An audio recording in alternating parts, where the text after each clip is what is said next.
മനസ്സു നന്നാകട്ടെ, സൗഹൃദ സിദ്ധികൾ പൂത്താൽ, സൗവർണാഭ പരന്നാൽ, സൗഹൃദ സിദ്ധികൾ പൂത്താൽ, സൗവർണാഭ പരന്നാൽ, സുരബില ജീവിത മാധുരി വിശ്വം സമസ്തമരുളുകയല്ലോ. ഓ മനസ്സു നന്നാകട്ടെ, സത്യം ലക്ഷ്യമതാകട്ടെ, ധർമ്മം പാതയതാകട്ടെ, സത്യം ലക്ഷ്യമതാകട്ടെ, ധർമ്മം പാതയതാകട്ടെ, ഹൈന്ദവ ക്രൈസ്തവ ഇസ്ലാമികരുടെ കൈകളിണങ്ങിയിടട്ടെ.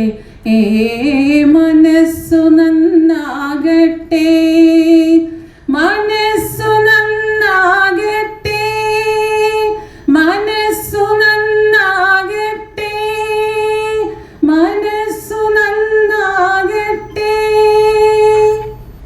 നമ്മുടെ കാർഗിൽ യുദ്ധത്തിൽ മരിച്ച വീരമൃത്യു വരിച്ച ഭടന്മാരുടെ 26-ാം തീയതി നമ്മൾ മൊത്തം സ്റ്റേറ്റിലും നമ്മുടെ സ്റ്റേറ്റിലും എല്ലായിടത്തും നല്ല ഭംഗിയായിട്ട് പ്രോഗ്രാംസ് നടത്തിയത് വാട്സാപ്പ് ഗ്രൂപ്പിലൂടെ എല്ലാവരും അറിഞ്ഞുമാണ്. അവരെ വീണ്ടും അനുസ്മരിക്കുന്നു. അതുപോലെ കാശ്മീരിൽ ഇപ്പോൾ യുദ്ധസമാനമായ ഒരു അന്തരീക്ഷമാണ് ഉള്ളത്. അവിടെയും എന്നും കാഷ്വാലിറ്റികൾ നടന്നുകൊണ്ടിരിക്കുകയാണ്. ഇന്നലെയും ഒരു കാഷ്വാലിറ്റി നടന്നു. അതിൽ വീരമൃത്യു പ്രാപിച്ച യോദ്ധാക്കളെയും സാംസ്കാരിക സാമൂഹിക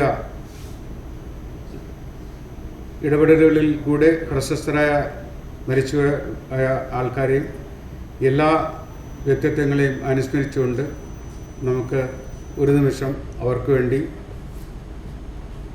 അനുസ്മരണം രേഖപ്പെടുത്തണം. എല്ലാവരും അച്ചടക്കം പാലിച്ചുകൊണ്ട്, അതായത് ഒരു വിമുക്ത ഭടൻ്റെ നമ്മൾ എത്രയോ 10-25 വർഷം 25-30-35 വർഷം സർവീസ് ചെയ്തു വന്ന അതിനെ മുൻനിർത്തിക്കൊണ്ട് തന്നെയാണ് എല്ലാവരും ഇന്നലെ ഉള്ള എല്ലാ പരിപാടികളിലും പ്രതികരിച്ചത്. എല്ലാ കാര്യങ്ങളും മുഖം നോക്കാതെ ചർച്ച ചെയ്യാനും അവതരിപ്പിക്കാനും നിങ്ങൾക്ക് സാധിക്കണം. നമ്മൾ ഇന്ന് നേരിടുന്ന ഒരുപാട് വെല്ലുവിളികൾ Kerala state ex service league നേരിടുന്നുണ്ട്. ആ വെല്ലുവിളിയൊക്കെ നേരിടാൻ നമ്മൾ സുസജ്ജമായിരിക്കേണ്ടത് നമ്മുടെ അത്യാവശ്യമാണ്, നമ്മുടെ ഉത്തരവാദിത്തമാണ്. ആ ഉത്തരവാദിത്തം നിറവേറ്റിക്കൊണ്ട് എല്ലാവരും ഇന്നത്തെ പരിപാടിയിൽ പൂർണ്ണമായി സഹകരിക്കും എന്ന വിശ്വാസത്തോടെ കണ്ണൂർ ജില്ലയിൽ ഈ പരിപാടി നടത്താൻ പുതുതായി തിരഞ്ഞെടുക്കപ്പെട്ട ജനറൽ സെക്രട്ടറി ശ്രീ അജികുമാർ ആവശ്യപ്പെട്ടപ്പോൾ ഞങ്ങൾ ഒന്നടങ്കം അതിനെ സ്വാഗതം ചെയ്യുകയും ഞങ്ങളാൽ കഴിയുന്ന തരത്തിൽ ഒരു വലിയ നിങ്ങൾ ഉദ്ദേശിച്ച തരത്തിലുള്ള ഒരു പ്രകടനം ഞങ്ങൾ കാഴ്ചവെക്കാൻ സാധിച്ചിട്ടില്ല എന്നുള്ളത് നിങ്ങൾക്കെല്ലാവർക്കും അറിയാം. ഒന്നാമത് കാലാവസ്ഥയുടെ ബുദ്ധിമുട്ട്, വളരെ പ്രക്ഷുബ്ധമായിരിക്കുന്ന ഒരു കാലാവസ്ഥ അന്തരീക്ഷത്തിലാണ് ഈ പരിപാടി ഇവിടെ സംഘടിപ്പിച്ചിട്ടുള്ളത്. അതുകൊണ്ട് വിചാരിച്ച മാതിരി ഉദ്ദേശിച്ച മാതിരിയുള്ള ഒരു പരിപാടി നടത്താൻ ഞങ്ങൾക്ക് സാധിച്ചോ എന്നുള്ളത് ഞങ്ങൾക്ക് തന്നെ സംശയമുണ്ട്. എന്നിരുന്നാലും ആവുന്ന വിധത്തിൽ ഞങ്ങളത് നല്ല നിലയിൽ കൊണ്ടുപോകാൻ ശ്രമിച്ചിട്ടുണ്ട്.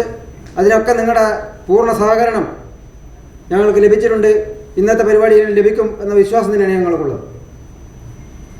കണ്ണൂർ ജില്ലയെ സംബന്ധിച്ചിടത്തോളം പൊതുവേ തെക്ക് നിന്ന് വരുന്നവർക്ക് ആശങ്കയുണ്ട്. കാരണം കണ്ണൂർ ജില്ല എന്ന് പറയുന്നത് രാഷ്ട്രീയമായി എപ്പോഴും പ്രക്ഷുബ്ധമായിരിക്കുന്ന ഒരു ജില്ലയാണ് എന്നുള്ളതുകൊണ്ട്. പക്ഷേ അങ്ങനെയല്ല. കണ്ണൂർ ജില്ല എന്ന് പറയുന്നത് വളരെ സ്നേഹപൂർണ്ണം പെരുമാറുന്ന വ്യക്തിത്വങ്ങളാണുള്ളത്. വളരെ ചുരുങ്ങിയ ആളുകളുണ്ടാവും, നിങ്ങൾ ഉദ്ദേശിക്കുന്ന തരത്തിലുള്ള ആളുകൾ. പക്ഷേ അവയെ ഒഴിച്ചു നിർത്തിയാൽ കണ്ണൂർ ജില്ലയിലുള്ളവർ വളരെ സ്നേഹനിർഭരമായി പെരുമാറുന്നവരാണ് എന്ന് നിങ്ങൾക്ക് ഒരുപക്ഷെ ഇപ്പോൾ തന്നെ മനസ്സിലായിട്ടുണ്ടാവും എന്നാണ് ഞാൻ വിശ്വസിക്കുന്നത്. കണ്ണൂർ ജില്ലയുടെ ഭൂപ്രകൃതിയും അതിൻ്റെ സ്കെച്ചും ഒക്കെ നിങ്ങൾക്ക് നല്ലപോലെ അറിയാം. മലബാർ ടൂറിസം സർക്യൂട്ടിൽ വളരെ പ്രധാനപ്പെട്ട ഒരു ഇടം പിടിച്ചിട്ടുള്ള ജില്ലയാണ് കണ്ണൂർ ജില്ല. ഒരുപാട് നല്ല സ്ഥലങ്ങൾ കണ്ണൂർ ജില്ലയിൽ നമുക്ക് സന്ദർശിക്കാനുണ്ട്. ഒരുപാട് ടൂറിസം മേഖലകളിൽ മുന്നോട്ട് പോയിക്കൊണ്ടിരിക്കുകയാണ്. ടൂറിസം സർക്യൂട്ടിൽ ഉൾപ്പെടുത്തിയിട്ടുണ്ടെങ്കിലും അത് വേണ്ട വിധത്തിൽ പ്രയോജനപ്പെടുത്താനോ അതിനെ മുമ്പോട്ട് കൊണ്ടുപോകാനോ നമ്മുടെ സർക്കാരുകൾ സാധിക്കുന്നില്ല എന്നുള്ളത് ഒരു സത്യാവസ്ഥയാണ്. പക്ഷേ എന്നിരുന്നാലും കണ്ണൂർ ജില്ല ഭൂപടത്തിൽ ഏറ്റവും പ്രധാനപ്പെട്ട ഒരു ജില്ല തന്നെയാണ്. ഒരുപാട് പ്രധാനപ്പെട്ട സ്ഥലങ്ങൾ കണ്ണൂർ ജില്ലയിലുണ്ട്. നിങ്ങളിപ്പോൾ സമയം ഈ മീറ്റിംഗ് നേരത്തെ തീരുകയാണെങ്കിൽ നിങ്ങൾക്ക് ഇന്നത്തെ ദിവസം മുഴുവൻ പ്രയോജനപ്പെടുത്താൻ സാധിക്കുമെന്നാണ് എൻ്റെ വിശ്വാസം. വളരെ പ്രധാനപ്പെട്ട സ്ഥലങ്ങൾ ഇതിൻ്റെ ചുറ്റുപാടുമായി നമ്മളിപ്പോൾ ഇരിക്കുന്ന ഈ ബിൽഡിങ്ങിൻ്റെ തന്നെ വളരെ ഒരു 1.5 കിലോമീറ്റർ 2 കിലോമീറ്റർ 4 കിലോമീറ്ററിനൊക്കെ ഉള്ളിലായി ഒരുപാട് നല്ല സ്ഥലങ്ങളുണ്ട്. ഏറ്റവും അടുത്തുള്ളത് അറക്കൽ മ്യൂസിയമാണ്. രാജകുടുംബങ്ങളുടെ അവരുടെ എല്ലാ പ്രൗഢിയും തെളിയിക്കുന്ന തരത്തിലുള്ള ഒരു അറക്കൽ മ്യൂസിയം ഇവിടെ നിന്നും ഏകദേശം ഒരു കിലോമീറ്റർ ദൂരത്തിൽ ഇവിടെ സ്ഥിതി ചെയ്യുന്നുണ്ട്. അതുപോലെ തന്നെയാണ് പയ്യാമ്പലം ബീച്ച് 1.5 കിലോമീറ്റർ ദൂരത്താണ്. അതുകൂടാതെ Dharmadam drive-in beach, Choottad beach തുടങ്ങി ഒരുപാട് ബീച്ചുകൾ നമ്മുടെ ഈ ജില്ലകളിലുണ്ട്. അതുകൂടാതെ ഭൂപടത്തിൽ പ്രത്യേകം രേഖപ്പെടുത്തിയിരിക്കുന്ന ഒരു സ്ഥലമാണ് മാടായിപ്പാറ. അവിടെയുള്ള ഒരു പ്രധാന ക്ഷേത്രമുണ്ട്, മാടായിക്കാവ് എന്ന് പറയുന്നൊരു ക്ഷേത്രം, ഒരു ദേവീക്ഷേത്രമാണ്. അതുപോലെ തന്നെ ക്ഷേത്രങ്ങളുടെ ഒരു കൂമ്പാരം തന്നെയാണ് കണ്ണൂർ ജില്ലയിലുള്ളത്. തെയ്യം തിറ എന്ന് പറയുന്നത് നിങ്ങൾ കേട്ടിട്ടുണ്ടാവും. ഏറ്റവും കൂടുതൽ നടക്കുന്നതും കണ്ണൂർ ജില്ലയിൽ തന്നെയാണ്.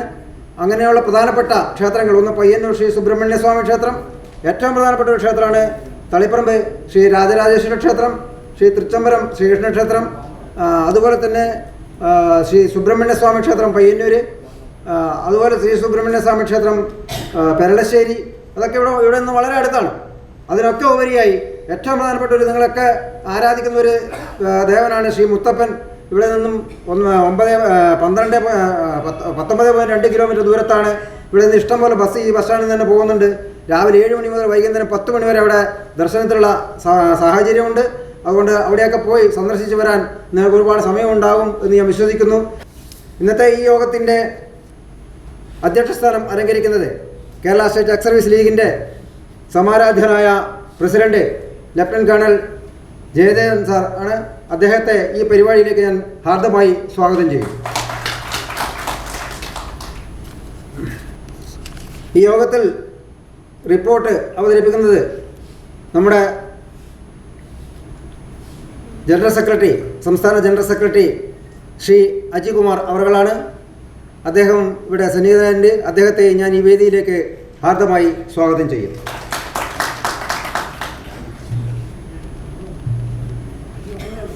കണക്ക് ഇവിടെ അവതരിപ്പിക്കുന്നത് സംസ്ഥാന ട്രഷറർ ശ്രീ രാജശേഖരൻ സാർ അവറുകളാണ്. അദ്ദേഹത്തെയും ഞാൻ ഈ വേദിയിലേക്ക് ഹാർദമായി സ്വാഗതം ചെയ്യും. ഇവിടെ അനുശോചനം രേഖപ്പെടുത്തിയ ബഹുമാനായ നമ്മുടെ സംസ്ഥാന vice president lieutenant colonel D Sasikumar അവരുടെയും ഈ വേദിയിലേക്ക് ആദ്യമായി സ്വാഗതം ചെയ്യുന്നു. അതുപോലെ തന്നെ ഇവിടെ സന്നിഹിതനായ നമുക്കെല്ലാം ഊർജം പകരുന്ന, ആദ്യം മുതലേ ഈ സംഘടനയുടെ ചീഫ് പാർട്ടനായിട്ടുള്ള ബഹുമാനായ ആദരണീയനായ ശ്രീ വർഗീസ് കാപ്പൻ അവരുടെയും ഞാൻ ഈ വേദിയിലേക്ക് ഹാർദമായി സ്വാഗതം ചെയ്യും. അതുപോലെ തന്നെ സംസ്ഥാന സെക്രട്ടറി ശ്രീ രാധാകൃഷ്ണ പണിക്കർ, അദ്ദേഹം ഇവിടെ ഉപസ്ഥിതനായിട്ടുണ്ട്. അദ്ദേഹത്തെ ഞാൻ ഈ വേദിയിലേക്ക് ഹാർദമായി സ്വാഗതം ചെയ്യും. അതുപോലെ തന്നെ സംസ്ഥാന മഹിളാ വിങ്ങിൻ്റെ ബഹുമാന്യയായ പ്രസിഡന്റ് ശ്രീമതി ലളിത എം നായർ ഇവിടെ ഉപസ്ഥിതരായിട്ടുണ്ട്. അവരെയും ഞാൻ ഈ വേദിയിലേക്ക് ഹാർദമായി സ്വാഗതം ചെയ്യുന്നു.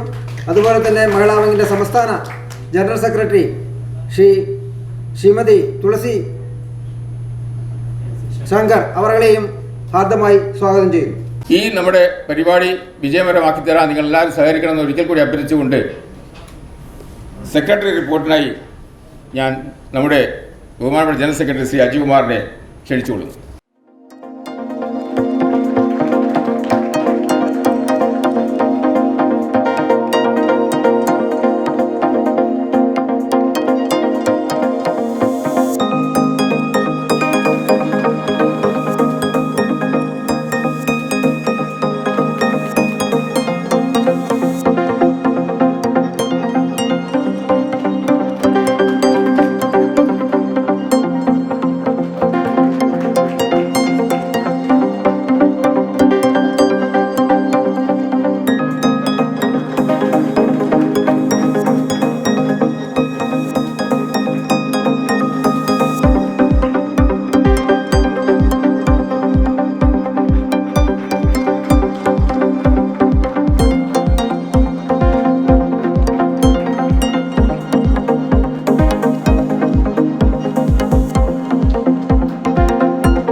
ഈ സംഘടനയ്ക്കെതിരെ കേസിന് പോകുന്നവരെ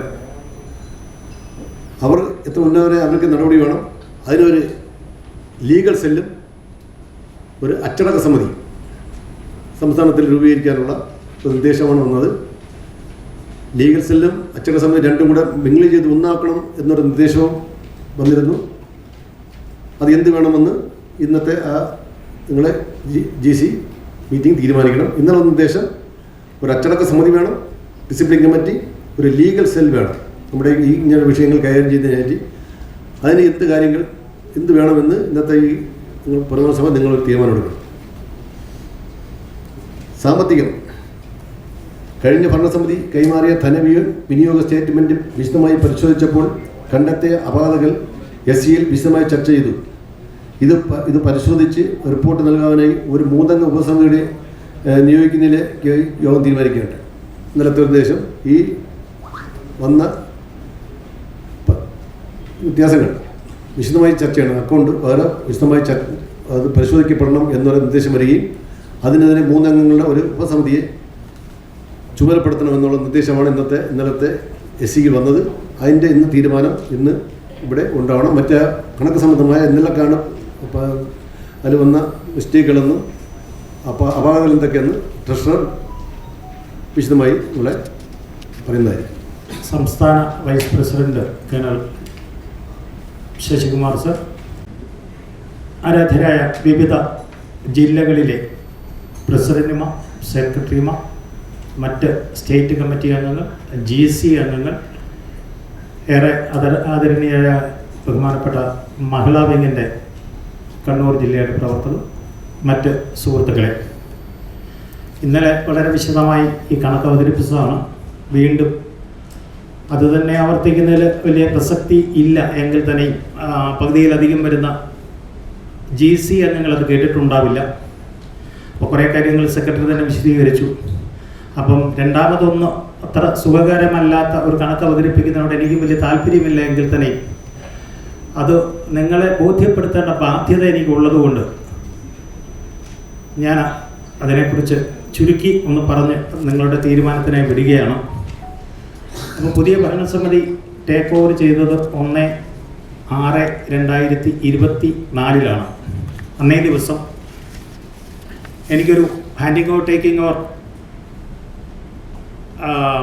റിപ്പോർട്ട് അന്നത്തെ അതായത് മുൻ ട്രഷറർ ഏൽപ്പിച്ചിരുന്നു. അപ്പോൾ അതിന് പ്രകാരം അദ്ദേഹം ബാലൻസ് ഷീറ്റ് ഉൾപ്പെടെയാണ് എനിക്ക് തന്നത്. അതിനകത്ത് ഗോപി സാറിൻ്റെ മുൻ പ്രസിഡൻറ്റിൻ്റെ ഒരു 39,700 രൂപ 2 പ്രാവശ്യം 2021-ലും 2022-ലും ചില സാങ്കേതിക പ്രശ്നം കാരണം അവർ ക്ലിയർ ചെയ്യാത്ത, കാരണം അവിടെ ഓഡിറ്റിൽ തീർച്ചയായിട്ടും അത് വ്യക്തമാക്കിയിട്ടുള്ളതാണ് ഈ എമൗണ്ട് ക്ലിയർ ചെയ്യണമെന്നുള്ളത്. പക്ഷെ അത് ചെയ്യാതെ അത് പുതിയ ഭരണസമിതിയുടെ അല്ലെങ്കിൽ ഞങ്ങളുടെ തലയിലേക്ക് ഇട്ട് തന്നു. പക്ഷേ തീർച്ചയായിട്ടും അത് ചെയ്തിട്ട് തന്നെ തരണമായിരുന്നു. അവർ തമ്മിലുള്ള അഭിപ്രായ വ്യത്യാസമോ അല്ലെങ്കിൽ എന്തെങ്കിലും സാങ്കേതിക പ്രശ്നമോ ആയിരിക്കാം അതിന് കാരണം. അത് 39,880 രൂപയുണ്ട്. അത് അദ്ദേഹം അന്ന് ടിക്കറ്റ് ക്യാൻസൽ ചെയ്തിട്ട് ആ ടിക്കറ്റ് സബ്മിറ്റ് ചെയ്തില്ല എന്നാണ് പറയുന്നത്. രണ്ടാമത്തെ ടിക്കറ്റ് കാലതാമസം കൊണ്ട് അത് സബ്മിറ്റ് ചെയ്യാൻ പറ്റിയില്ല. അപ്പോൾ ആ തുക വേവ് ചെയ്യാനുള്ളൊരു അദ്ദേഹം ഇന്നലെ വന്നിരുന്നു, വിശദീകരിച്ചിരുന്നു. അദ്ദേഹത്തിന് അടിയന്തരമായിട്ട് പോകേണ്ടത് കൊണ്ട് അദ്ദേഹം 4 മണിക്ക് തിരിച്ചുപോയി. അപ്പോൾ അതിനൊരു പെർമിഷൻ ബഹുമാനപ്പെട്ട GCയിൽ നിന്നും ഉണ്ടാകണം.